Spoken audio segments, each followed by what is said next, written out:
Hey everyone, welcome to another Flingin' Pots tutorial. Today we are going to do paw prints.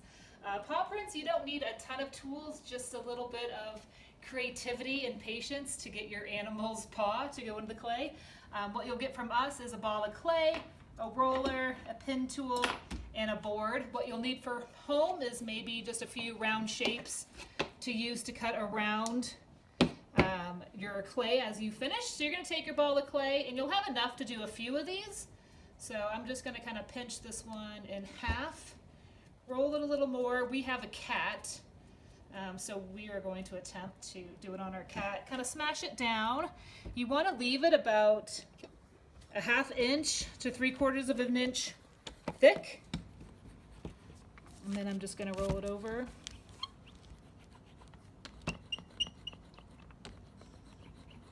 And just lightly kind of go back and forth a little bit. And then I can kind of round the corners.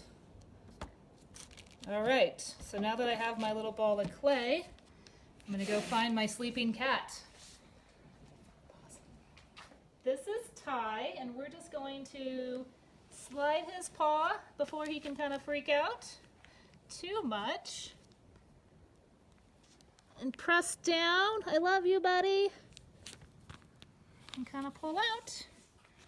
If the paw print doesn't go exactly how you like it, you can just roll this up and start again. Good job, little guy. All right, we're back for paw number 2. I think he's on to us, but we're gonna try to get him in there. Come here, little buddy. Oh, you're such a good cat. Oh, that was a good one. Excellent. So as you do your second one, if you don't like your first one, again, crumble up the clay, add some water to it, make sure the clay is really soft, and that should help. Thicker clay will work because the clay can move up into the print. If it's too thin, you don't really get a good impression, and you really want to press hard on the back part of their paw, especially on those dogs, to get a good little impression there too. So add some fun personalization. You can write on the back a little message or anything you want, and have something for these guys forever. All right, once you get your paw print, you'll bring it over to your table, and just whatever circle container that you want to use that kind of can help outline and kind of clean up the clay, you'll just kind of rest it on top. Use your wire cutter to cut away the excess clay.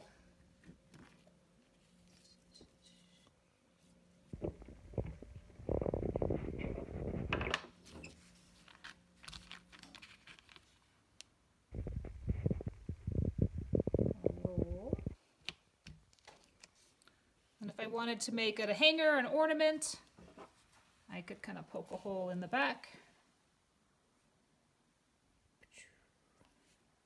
So that I could hang it. Thanks for watching.